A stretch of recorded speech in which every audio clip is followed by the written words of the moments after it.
So I'm going to ask you to start out, just picture your typical morning. If it's anything like mine, I rush around in the morning, I get to work, I usually make a cup of tea or coffee. I look at my to-do list, it's usually really, really long, as is my calendar, it's usually jam-packed. And so I start going about my morning, getting through, all the various tasks and meetings that I need to get through.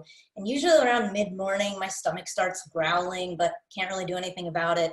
And then before I know it, it's lunchtime and I get back to my desk and I realize, wow, I didn't pack lunch. I have a meeting soon. I don't have time to get lunch. And I realize I'm really, really hangry.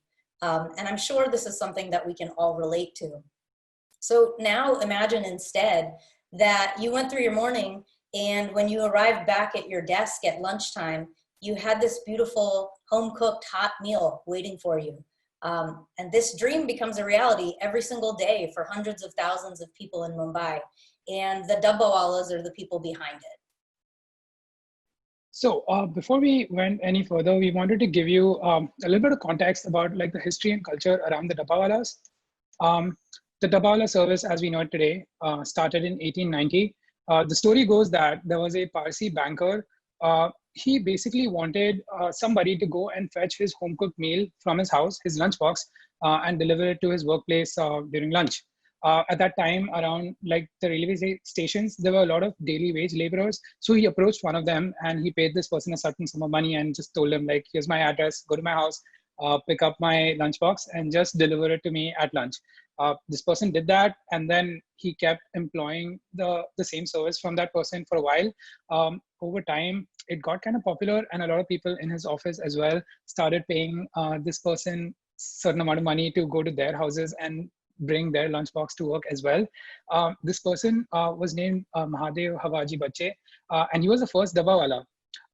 As the popularity of this service sort of started growing and more requests started coming in, he realized he could start this as a business. And so with around 100 men, he started the Dabbawala service as we know it today. Today, there are around 5,000 Dabbawalas spread out across Mumbai, aged between 80 to 65. Usually when one becomes a Dabbawala, they're usually like 18 to 20. And once they get in and once they are a Dabbawala, they pretty much are a Dabbawala for life. Primarily, a majority of the Dabbawala workforce is illiterate. Some of them do know how to read and write, but a majority of them don't. And that is very crucial because they have designed a lot of services sort of around this limitation as well. And we will get to it in more detail. All in all, the Dabbawalas deliver around 130,000 dabbas every day. And as Neha pointed out, they pick up your dabba from your house, get it to your workplace, and then deliver it back to your home again. That amounts to 260,000 deliveries a day. And they do all this with an error rate of 1 in 16 million, which is equivalent to a Six Sigma certified operation.